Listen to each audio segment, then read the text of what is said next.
नमस्कार, जनता टीवी देख रहे हैं आप। आपके साथ मैं हूं खुशबू पांडे। तो बुलेटिन की शुरुआत करेंगे बड़ी और अहम जानकारी के साथ करेंगे। इस वक्त की बेहद अहम जानकारी से आपको रूबरू कराएंगे। बड़ी जानकारी आ रही है, सीएम धामी पुष्कर सिंह धामी की आज कार्यक्रम है। सीएम धामी करेंगे बड़कोट में रोड शो। दोपहर 1 बजे रामलीला मैदान बड़कोट में रोड शो करेंगे। लाभार्थी सम्मान समारोह में शिरकत करेंगे। ये बड़ी जानकारी से आपको रूबरू कराएं।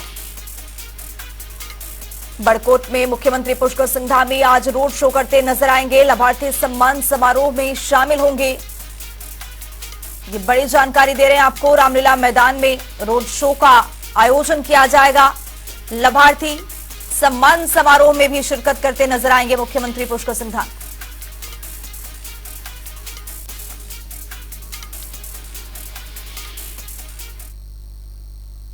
देहरादून से एक बड़ी जानकारी सामने आ रही है, उसे भी आपको अपडेट करवाएंगे। देश के 3 प्रमुख शहरों को हवाई सेवा को मंजूरी मिल गई है। बड़ी जानकारी, राजधानी से सभी शहरों को जोड़ने के लिए मंजूरी मिली है। अयोध्या, अमृतसर, वाराणसी के लिए सीधी सेवा की शुरुआत की गई है। सीएम पुष्कर सिंह धामी शुभारंभ करेंगे। ये बड़ी जानकारी आपको दे रहे हैं। देश के 3 प्रमुख शहरों को हवाई सेवा से जोड़ने को मंजूरी, राजधानी से सभी शहरों को मंजूरी मिली है। मुख्यमंत्री पुष्कर सिंह धामी शुभारंभ करते नजर आएंगे। ये बड़ी जानकारी आपको देहरादून से दे रहे हैं। देश के 3 प्रमुख शहरों को हवाई सेवा से जोड़ने के लिए मंजूरी है। राजधानी से जोड़ी जाएगी सभी 3 प्रमुख शहरों को। मुख्यमंत्री पुष्कर सिंह धामी शुभारंभ करेंगे।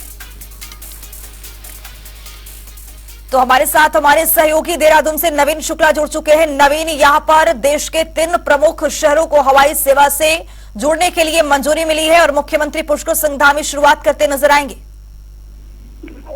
बिल्कुल, निश्चित तौर पर अगर देखा जाए तो कहीं ना कहीं मुख्यमंत्री पुष्कर सिंह धामी की जो काम है, जो प्रयास है, वो रंग लेते हुए नजर आ रहे हैं। उसके साथ ही मैं बताना चाहूंगा कि कल 6 मार्च है और 6 मार्च को जो एयर सेवाएं हैं उसका शुभारंभ मुख्यमंत्री पुष्कर सिंह धामी करेंगे। जो देहरादून से अयोध्या के लिए और अमृतसर और वाराणसी जो 3 प्रमुख शहर हैं, उसका जो है उसका शुभारंभ करना है। और कहीं ना कहीं एक जो ये सेवा है, सीधी हवाई सेवा है। अगर अयोध्या जाना हुआ तो सीधे आप अयोध्या पहुंच सकते हैं। वाराणसी और अमृतसर जाना हुआ तो आप सीधे वहां पहुंच सकते हैं। इसको लेकर जो केंद्र की है वो मंजूरी मिल चुकी है और कल इसका विधिवत मुख्यमंत्री पुष्कर सिंह धामी शुभारंभ भी करेंगे। और कहीं ना कहीं एक बड़ी उपलब्धि उत्तराखंड के लिए भी मानी जा रही है कि जो एयर कनेक्टिविटी है लगातार बढ़ती भी जा रही है।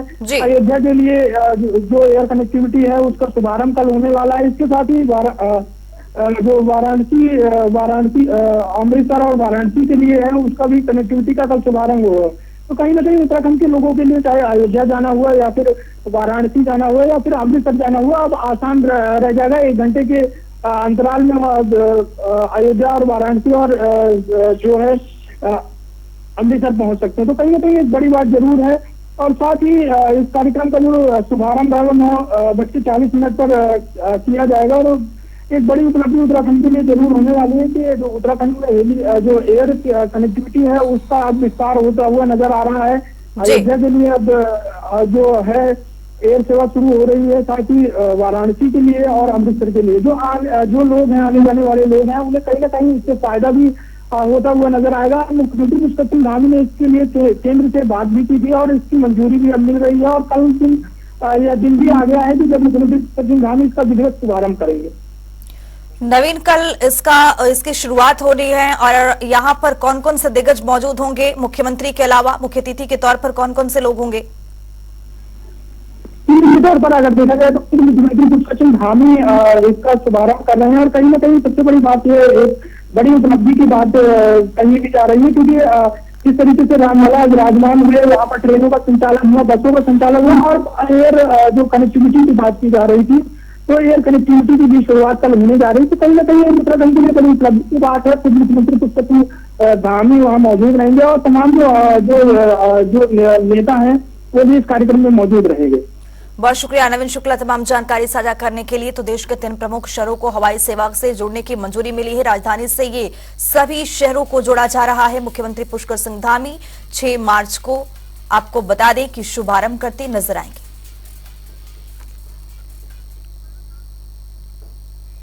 खबरों में आगे बढ़ेंगे। देहरादून में आईटीबीपी उत्तरी सीमांत मुख्यालय के स्थापना दिवस के अवसर पर रेजिंग डे के कार्यक्रम आयोजित हुआ है। कार्यक्रम में मुख्यमंत्री पुष्कर सिंह धामी ने शिरकत की है। इस अवसर पर मुख्यमंत्री ने आईटीबीपी जवानों के साथ रात्रि भोज भी किया है। साथ ही बड़ी संख्या में मौजूदा जवानों से मुलाकात कर उनका हालचाल जाना है। मुख्यमंत्री ने आईटीबीपी बैंड के जवानों को उपहार देकर उन्हें सम्मानित भी किया है। वहीं मुख्यमंत्री ने आईटीबीपी के शहीद जवानों के परिजनों एवं सेवानिवृत्त सैनिकों को सम्मानित किया है। सीएम धामी ने सिलक्यारा रेस्क्यू टनल ऑपरेशन में अपनी अहम भूमिका निभाने वाले आईटीबीपी जवानों को भी सम्मानित किया है।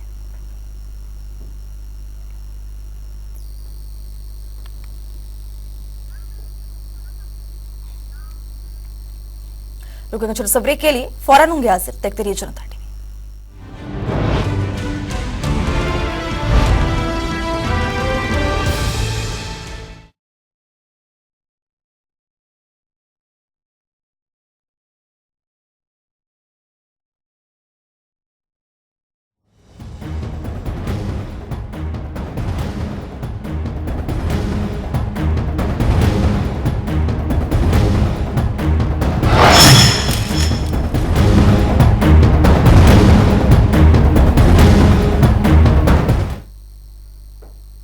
ब्रेक के बाद स्वागत है जनता टीवी में। तो चलिए बुलेटिन में आगे बढ़ेंगे। भारतीय जनता पार्टी ने लोकसभा चुनाव के लिए उत्तराखंड की 5 लोकसभा सीटों में से 3 पर प्रत्याशी घोषित कर दिए हैं। इन सभी तीनों सीटों पर निर्वर्तमान सांसदों को ही रिपीट किया गया है। वहीं अल्मोड़ा लोकसभा सीट से अजय टम्टा, नैनीताल से लोकसभा सीट से अजय भट्ट और टिहरी लोकसभा सीट से माला राज्य लक्ष्मी शाह पर बीजेपी ने एक बार फिर से भरोसा जताया है। बता दें कि टिहरी सांसद माला राज्य लक्ष्मी शाह ने एक बार फिर उन पर भरोसा जताने के लिए प्रधानमंत्री नरेंद्र मोदी, मुख्यमंत्री पुष्कर सिंह धामी सहित सभी वरिष्ठ नेताओं का आभार जताया है। इस दौरान उन्होंने कहा है कि बीजेपी साल के 365 दिन चुनावी मोड में रहती है और चुनाव के लिए हमारी पूरी तरीके से हम तैयार हैं। इस बार 400 पार का नारा सफल होगा।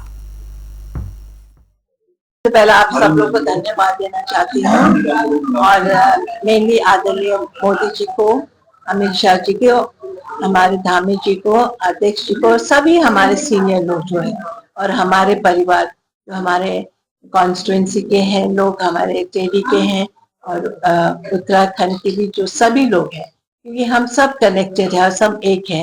तो जिसने मुझ पर विश्वास किया और जैसा कि आपने बोले मुझे तीसरा बार जो भरोसा किया, मुझे लगता है ये मेरा चौथा टर्म है और इसलिए मैं आप लोग को सबको धन्यवाद देना चाहती हूँ। और जो अभी हम लोग ने जो काम किए हैं, जो शुरू किए हैं, जो कंप्लीट नहीं हुआ है, वो काम हम आगे कंप्लीट करेंगे।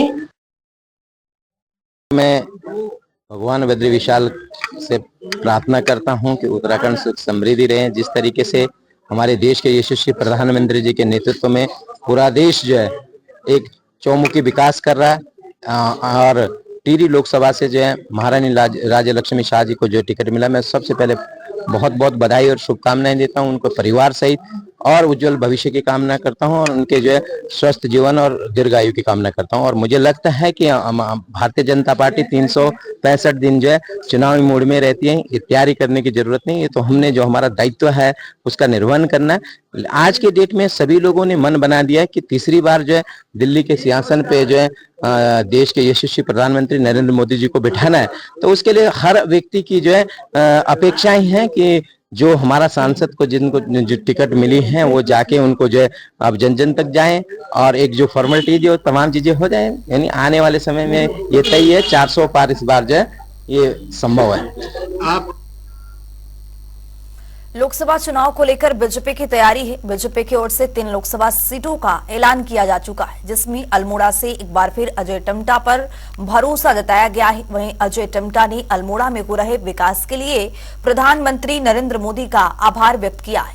उन्होंने कहा है कि आदरणीय मोदी जी के नेतृत्व में देश लगातार विकास कर रहा है। कि मेरा लोकसभा क्षेत्र पिछले 9 साल में 10 साल में माननीय प्रधानमंत्री जी के मार्गदर्शन से जिस गति से बहुत तेज गति से काम हुए, हम अच्छी रोडों से जुड़े, हमारे पास ट्रेन नहीं थी, हम अच्छी ट्रेन ट्रैक से जुड़े, हमारे पास ट्रेनें चल रही हैं, आज 8-8 9-9 ट्रेनें चल रही। ऐसी हमारे पास ऑल वेदर रोड के माध्यम से जहां हमको 18-20 घंटे लगते थे उसमें आधे से भी कम समय में हम पहुंचते हैं। ऐसे भारतमाला की हम हमारे आने वाले समय में हमको रोडें हमें मिलने वाली है। तो कुमाऊं और गढ़वाल का नेटवर्क भी मिलने वाला है। हम शिक्षा के क्षेत्र में बहुत आगे गए, हमने अपनी यूनिवर्सिटी बनाई, हमारे कैंपस हैं। मेडिकल कॉलेज नहीं था, हमारा अपना मेडिकल कॉलेज अल्मोड़ा चालू हो गया है। हम दूसरा मेडिकल कॉलेज पिथौरागढ़ भी बनाने वाले हैं, चंपावत और बागेश्वर की जमीन हम ढूंढ रहे हैं। तो ऐसा ये जो विकास कार्य है और आम गरीब की जो समस्याओं का समाधान था, जो वर्षों से पेंडिंग था, जो वोट देता था वो सोचता था कभी मेरे घर में पानी आएगा, कभी मेरे को क्या कहते हैं शौचालय मिलेगा, कभी मुझे छत मिलेगी, कभी मुझे किसान सम्मान मिले तो मैं खेती करूं और ऐसा करूं। तो ये सारे सपने अगर किसी ने पूरे किए तो नरेंद्र भाई मोदी जी ने किए। इसलिए गरीब जनता, आम जनमानस नरेंद्र भाई मोदी जी को अपना आशीर्वाद देना चाहती है। और मैं आपके क्वेश्चन से पहले बता दे रहा हूँ कि पिछले बार हम 2.5 लाख वोटों से जीते थे, इस बार हम दुगनी वोटों से 5 लाख वोटों से अल्मोड़ा संसदीय क्षेत्र में जीते। जी बोलिए। आगामी लोकसभा चुनाव को देखते हुए पुलिस प्रशासन भी चुनाव को पूरी सुरक्षा के साथ संपन्न कराने के लिए मुस्तैदी से काम कर रही है। इसी कड़ी में आज गढ़वाल करण सिंह नगनियाल ने बैठक की है, जिसमें गढ़वाल क्षेत्र के सभी 7 जनपदों के एसएसपी और अन्य पुलिस अधिकारियों वहां पर मौजूद रहे। वहीं तैयारियों को लेकर आईजी ने सभी जिलों के एसएसपी के निर्देश दिए हैं कि जनपदों के बॉर्डर पर चेक पोस्ट लगाकर बतौर चेकिंग की जाए। साथ ही उन्होंने कहा है कि सभी गैर कानूनी कामों पर नकेल कसने के लिए गांव और देहात की सड़कों पर पैनी नजर रखी जाए, ताकि लोकसभा चुनाव शांतिपूर्ण ढंग से कराया जाए। लोकसभा चुनाव के मद्देनजर अभी माननीय चुनाव आयोग के द्वारा जो दिशा निर्देश दिए गए, इसमें जो स्पष्ट गाइडलाइन है उसके आधार पर एक तो हम लोगों ने बॉर्डर में बैठकें की है, मेरे स्तर से भी किया गया है, शिमला, सिरमौर, मुजफ्फरनगर, सहारनपुर और बिजनौर के पुलिस ऑफिसर्स के साथ, और एडीजी मेरठ के द्वारा भी एक बैठक सहारनपुर में आयोजित की गई थी, जिसमें मेरे द्वारा और एसएसपी देहरादून, हरिद्वार के द्वारा प्रतिभाग किया था। छोटे से ब्रेक के लिए रुकेंगे, फौरन होंगे हाजिर। देखते रहिए जनता टीवी।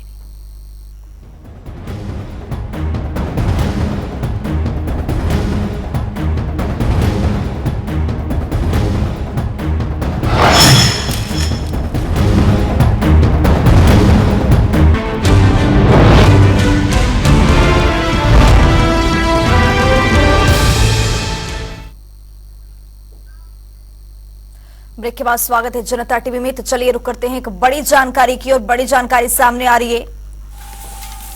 बड़ी जानकारी, बड़ा अपडेट, ग्राउंडिंग ब्रेकिंग सेरेमनी कार्यक्रम आयोजित किया जाएगा। ये बड़ी जानकारी, जीआईएस के निवेश को लेकर ये सेरेमनी की शुरुआत। कार्यक्रम में मुख्यमंत्री पुष्कर सिंह धामी शामिल हुए हैं। बड़ी जानकारी आपको दे रहे हैं, ये तस्वीर भी आपके सामने है। जीआईएस के निवेश को लेकर यहां पर मुख्यमंत्री पुष्कर सिंह धामी सेरेमनी में शामिल हुए हैं। कार्यक्रम में मुख्यमंत्री के अलावा कई बड़े दिग्गज भी शिरकत कर रहे हैं। ग्राउंडिंग ब्रेकिंग सेरेमनी कार्यक्रम को आयोजित किया गया है। जीआईएस के निवेश को लेकर सेरेमनी में मुख्यमंत्री पुष्कर सिंह धामी शिरकत करने के लिए पहुंचे। राज्य के अंदर जो हमारे उद्योग समूह के लोग हैं, उद्योगों के प्रतिनिधि हैं, उद्योग समूह चलाने वाले हमारे संस्थान हैं, उन सभी का मैं धन्यवाद करना चाहता हूं कि उन्होंने हमारे ब्रांड एम्बेसडर के रूप में काम किया। लगातार हमको बहुत सारी अपने सुझाव दिए, संवाद किया, बहुत सारे भविष्य में क्या काम हो सकते हैं उन सब के बारे में बताया, और हर पल उन्होंने हमारा साथ दिया। फिर मैं माननीय प्रधानमंत्री जी का भी उत्तराखंड की देवतुल्य जनता की ओर से धन्यवाद करना चाहता हूं कि उन्होंने इस पूरे इन्वेस्टर समिट से लेकर कैसे उद्योग निवेश यहाँ बढ़ाया जा सकता है, किस प्रकार से यहाँ पर वेडिंग डेस्टिनेशन होना चाहिए, उसकी परिकल्पना देश दुनिया के सामने उत्तराखंड के लिए रखी। उसके कारण से आज हमको लगभग 71,000 करोड़ रुपए की ग्राउंडिंग हो चुकी है। प्रदेश में एक बार फिर पलायन का मुद्दा उठने लगा है। वहीं इस पर कांग्रेस प्रदेश अध्यक्ष करण मेहरा ने सवाल खड़े किए हैं। उन्होंने कहा है कि पलायन एक महत्वपूर्ण समस्या है, जिस पर सरकार की तरफ से कोई काम नहीं किया गया है। युवा लगातार उत्तराखंड से नौकरी और अन्य कारणों के चलते पलायन कर रहे हैं।